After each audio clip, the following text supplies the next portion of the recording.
But what happens when all the water around you is frozen solid and the air is so cold it can freeze your lungs in seconds? That's the reality of the Arctic at negative 95 degrees Fahrenheit.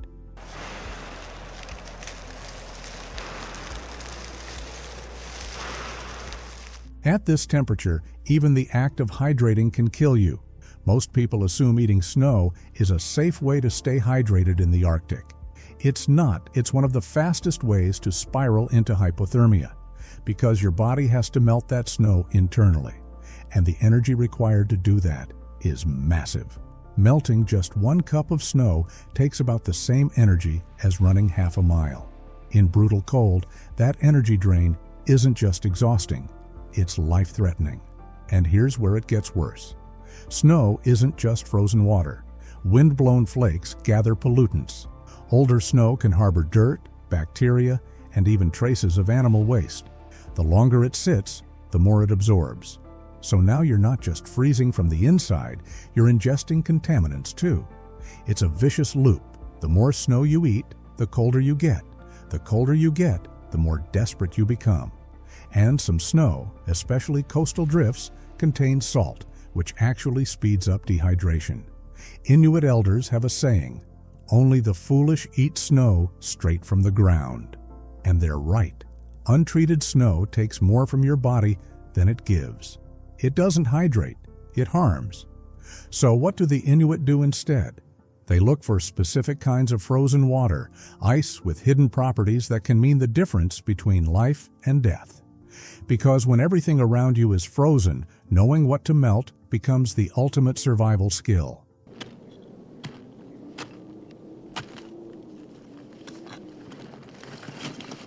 In a world where nothing is easy, not even water, the Inuit developed a test that takes no batteries, no lab, and no gear. Just a sound. Tap a block of ice with a knife and listen closely. If it rings like glass, it's good. If it thuds, walk away. That single tone tells you everything. Because clear ice, the kind that sings, is pure. It forms slowly in still air, layer by layer, with almost no air bubbles. That's what makes it vibrate cleanly and melt quickly. Cloudy ice, by contrast, is full of trapped air and impurities. It's slower to melt, heavier to carry, and worse to drink. It's also more dangerous. Impurities in cloudy ice can cause stomach issues or diarrhea, both deadly risks in freezing conditions where dehydration sets in fast. The Inuit don't just want water, they want clean water with maximum efficiency. Sound helps them get it. In fact, they can even tell the difference between sea ice and freshwater ice by ear. Sea ice has salt and sounds duller, while freshwater ice rings brighter and higher. Hunters have trained themselves to hear those subtle differences through years of practice. They also account for variables. Thicker ice rings lower than thin sheets. Extremely cold ice sounds sharper than slightly warmer blocks. These aren't just fun facts.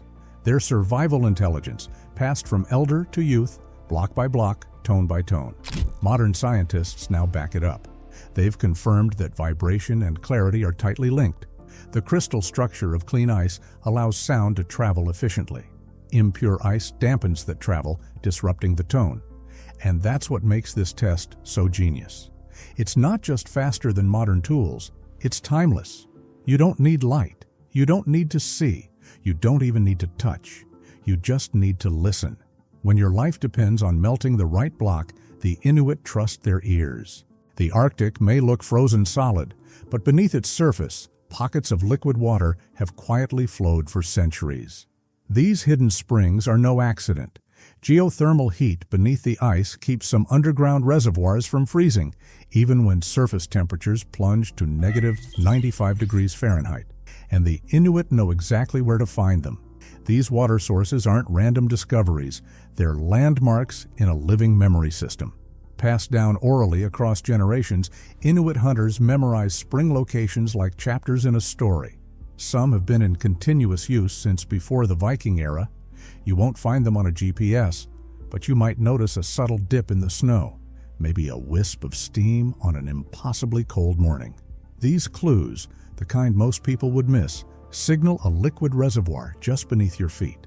Digging through the ice requires care, A few inches too far in the wrong direction, and you waste precious energy. But done right, these holes stay open for weeks, sometimes months. Some springs flow strongly enough to resist freezing entirely. Others require maintenance. Either way, they're lifelines. Archaeological digs have confirmed what oral tradition always claimed. Stone tools and seal bone ladles found near known springs prove these water points date back over 1,000 years.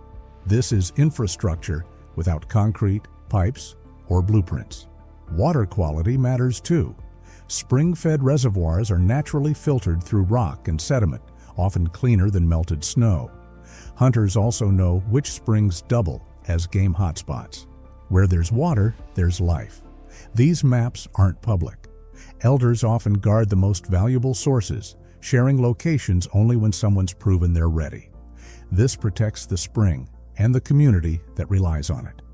And while some modern hunters use GPS to return to known points, that tech can't identify new springs. For that, you need the real map, stories, instincts, and experience. When blizzards cut off other water options, these known springs become sacred. Even now, children are taught how to find them, not from books, but from walking beside their parents, feeling the wind, reading the land, noticing the shimmer in the snow. Climate change is shifting some flows and drying others, but the system endures. It evolves, just like it has for centuries. Because in the Arctic, knowing where water sleeps beneath the ice can be the difference between returning home or becoming a story someone else tells.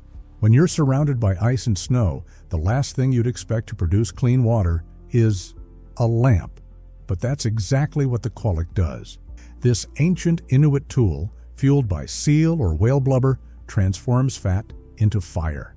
And that fire becomes the engine for melting ice into drinkable water, even at negative 95 degrees Fahrenheit. Forget open flames. In the Arctic, they waste too much fuel and fill their igloo with smoke. The Quollic solves both problems with elegant precision. It burns clean, controlled, and long. The trick lies in its design. A shallow stone bowl holds rendered fat. A wick, often made from dried moss or grass, sits along the edge, drawing up just enough oil to feed the flame. When lit, it produces a steady, low heat that melts ice efficiently without flaring or choking the space with fumes. And that matters. In a sealed igloo, bad airflow can kill you before thirst does. What looks simple is anything but. The Quollic is carefully tended. Wicks are trimmed, impurities are skimmed. Even the stone platform it's placed on is elevated to radiate heat properly. Every element is optimized through generations of survival engineering. And this isn't just a water source, it's a lifeline. It heats, it lights, and it hydrates.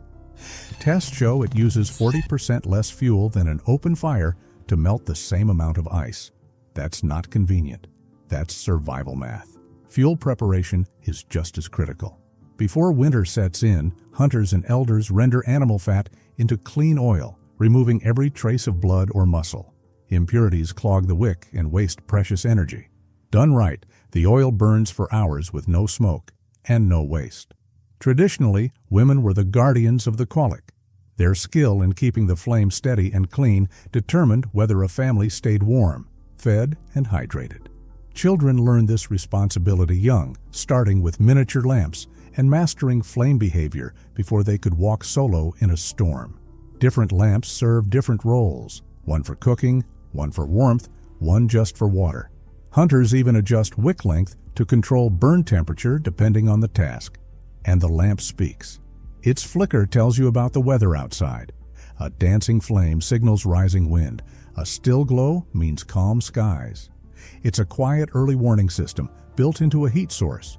Even now, with modern gear, the Quollic isn't obsolete.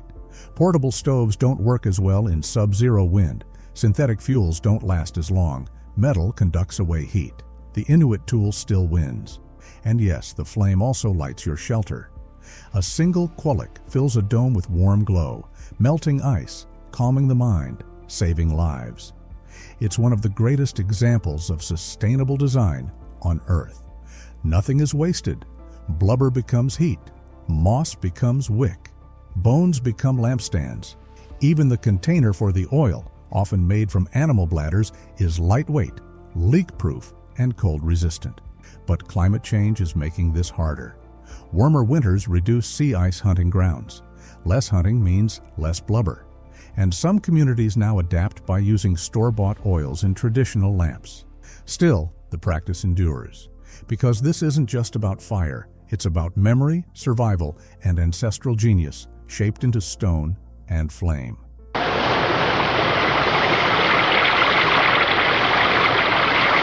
At -95 degrees Fahrenheit, storing liquid water feels impossible. Metal freezes fingers, plastic cracks like glass. But the Inuit solved this centuries ago, using nothing more than what the land provided. Caribou stomachs and seal skins became their answer, nature's thermos. Let's start with the caribou. Its stomach lining, once cleaned and dried, becomes a thick, waterproof pouch. Hunters stretch and cure it, preserving the natural insulation built by evolution. Inside, water stays liquid for hours, even in temperatures that could freeze exposed skin in seconds. Then there's seal skin, softer, more flexible, still lined with a hint of blubber for warmth. When sewn into pouches and worn close to the body, it uses body heat to stop water from turning to ice. Lightweight, resilient, and shaped to move with a traveling hunter, it's survival-grade hydration gear. Each material serves a purpose. Caribou for longer hauls, seal skin for short trips. Some hunters even layer the two, seal skin inside, caribou outside, to double up on protection. Every combination is born from experience. And here's the kicker. Modern science has tested these. Thermal imaging shows these traditional containers keeping water at 33 to 35 degrees Fahrenheit. Synthetic bottles fail by comparison. Too conductive, too fragile, too foreign to the Arctic's rules. Everything about the preparation matters. Fat isn't scraped off completely. It insulates. Stomach walls are dried just enough to stay flexible, not brittle. Seams are stitched with sinew, not thread. Tools include bone scrapers and stone blades, perfected over generations. Even how you carry it makes a difference. In an igloo, water pouches rest on raised platforms, warmer than the ground. On the move, they're strapped close to the core. Small decisions with massive consequences when every calorie counts.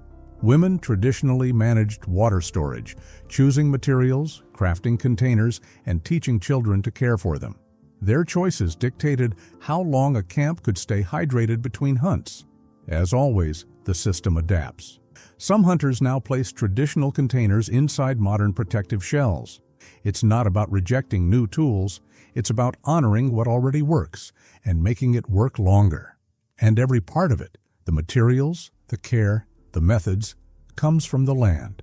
No factories, no blueprints, just hands, memory, and the need to stay alive.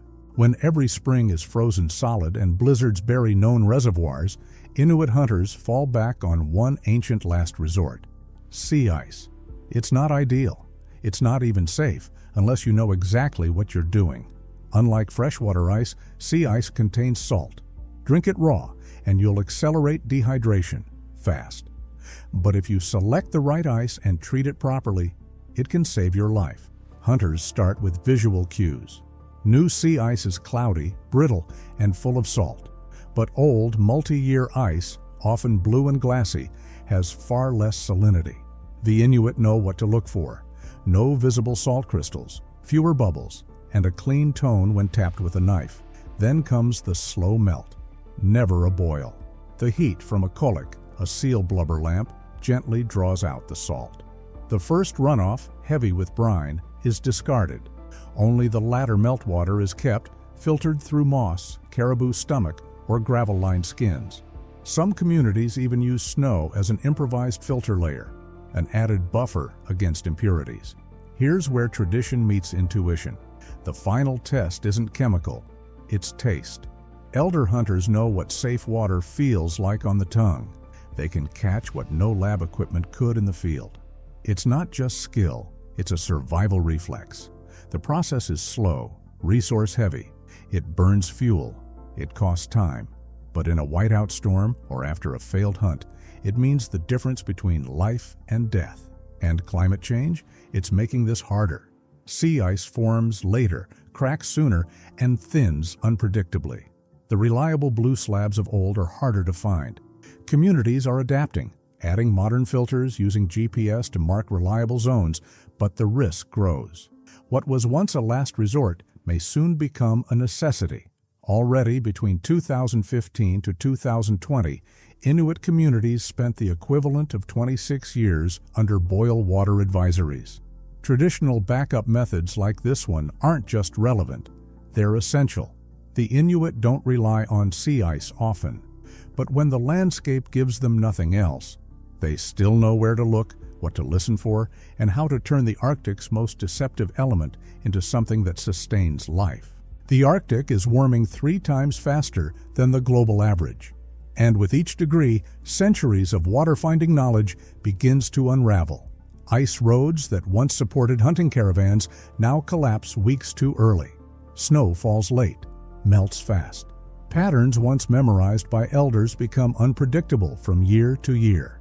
Ancient water maps, passed down through stories and footsteps, now lie. Springs dry up without warning. Melting permafrost reroutes underground flows, contaminating once pristine reservoirs with sediment and bacteria. In some communities, rainfall has become the new threat. It washes microbes into surface water. A 2022 study found that sudden thaws sharply increase E. coli levels across the Arctic.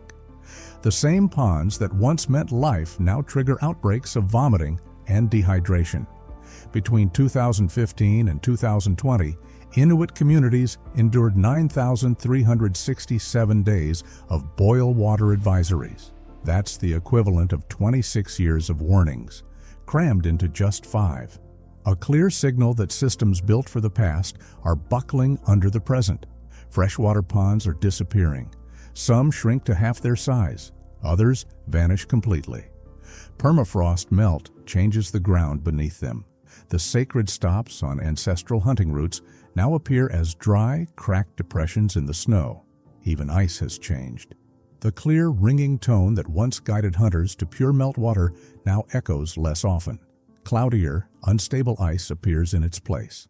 The ancient sound test still works, but the good ice it once revealed is harder to find. Sea ice, too, has become a gamble.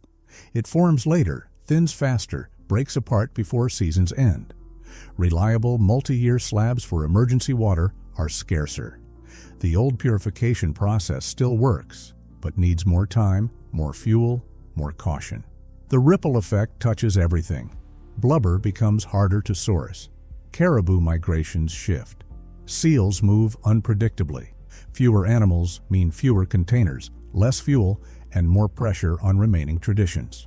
Even the quollic, the blubber lamp that warmed, lit, and melted, struggles to burn through shorter hunting seasons.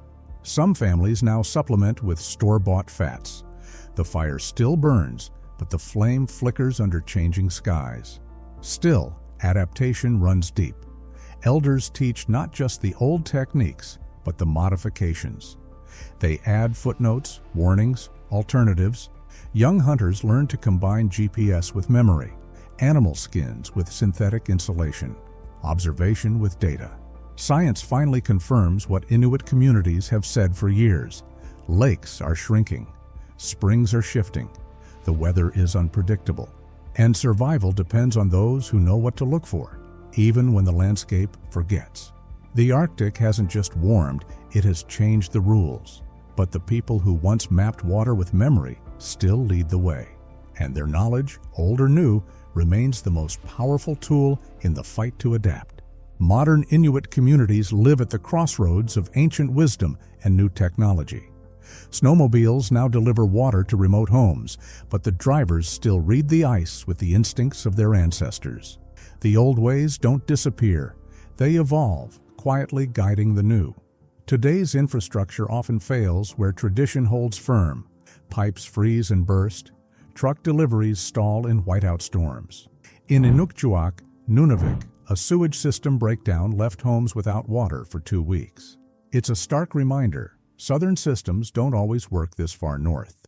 Despite these modern tools, water conservation remains deeply cultural. The average Inuit household uses just 20 gallons per day, 1/5 the average in southern Canada.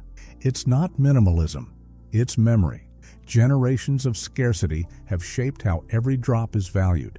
Take utilidors, heated utility corridors that prevent pipes from freezing. Their effectiveness comes from an unexpected source. Igloo design, air gaps and layered insulation mirror traditional snow shelters. It's modern engineering, informed by snow science that was never written down. Water delivery varies across communities. Some use trucks, others depend on sleds or snowmobiles. All face breakdowns when cold hits hardest. That's when the safety net snaps into place. Backup plans drawn from generations of lived experience. Blubber lamps have mostly given way to kettles. Underground cold rooms are replaced by freezers. But the logic behind it all stays the same. Retain heat, conserve energy, stay alive.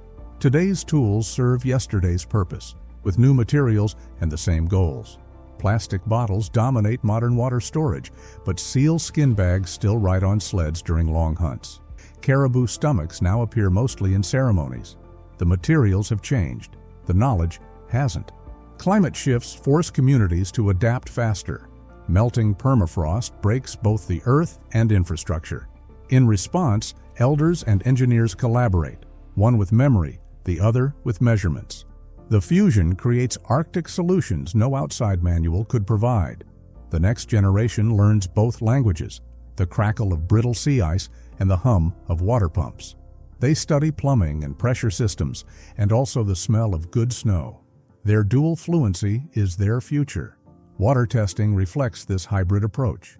Labs handle contamination metrics, hunters handle texture, taste, and tone. Science and instinct create a multi-layered defense against mistakes. Emergency response blends eras. Bottled water stockpiles sit beside emergency seal fat. Snowmobiles reach stranded hunters faster than dog sleds, but the trails are still mapped from elder memory. When minutes count, both systems matter. Buildings reflect this too. Homes feature synthetic insulation and igloo-inspired cold traps. Entry tunnels curve against the wind, just like they always did. Design evolves, not erases. Technology has changed hunting, but not the hunt.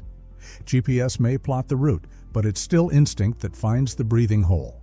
A rifle might replace a harpoon, but nothing replaces watching the wind and reading the snow. Energy is a balancing act. Diesel runs the towns, solar power summer fridges. The colic still burns in outages. Every system has its season. Food follows the same pattern. Freezers are stocked, but caribou still hang dry in the cold wind. Drying meat is no longer the only way, but it's still one of the best when the power goes out. Healthcare follows a dual path too. Clinics offer antibiotics. Elders offer cures with seal oil, bone broth, or silence. Wisdom meets medicine, and both heal. Education now preserves what colonization once tried to erase. Inuktitut is taught beside English. Students learn how to fix a snowmobile and how to carve a snow knife. Shop class isn't just gears and screws, it's sinew and story. Even governance blends the old and new. Council chambers hold legal codes and oral traditions side by side. Decisions are made with parliamentary rules and elder consultations. It's not a compromise. It's a uniquely Inuit model of leadership. Jobs mix, too. A hunter might code during the week and ride the tundra on weekends. Some families make jewelry for Etsy while preparing seal fat for winter. Arctic economics are hybrid by necessity and by brilliance. Art reflects this beautifully. Throat singers post to TikTok. Dried fish hang beside video gear. Carvings are etched into USB drives and whalebone alike. It's not nostalgia, it's evolution. And science? It listens now. Researchers consult elders about weather, migration, and ice. Peer-reviewed studies now echo stories told in igloos long before textbooks arrived. Traditional knowledge isn't just being validated, it's leading the way.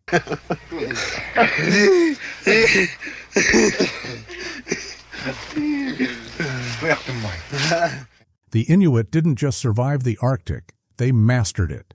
Their water-finding techniques represent thousands of years of refined adaptation. From tapping ice for its tone to melting it with lamps made of fat, every step is rooted in precision, intuition, and respect for the land. Even as climate change reshapes the North, this knowledge still holds. Springs shift, ice forms differently, but the mindset, the ability to read the landscape like a living map, remains the key to survival. So the next time you turn on a tap, think of this. At -95 degrees Fahrenheit, someone out there is listening for the song of clean ice. Because when the world freezes solid, that sound is the sound of life. And if you've made it this far, chances are you're just as fascinated by this culture as I am. So don't stop here. Click the video on your screen to watch how the Inuit track and hunt polar bears at -95 degrees Fahrenheit. It's a whole new level of survival. And don't forget to subscribe to join our small Inuit family. Until next time, stay curious and stay warm.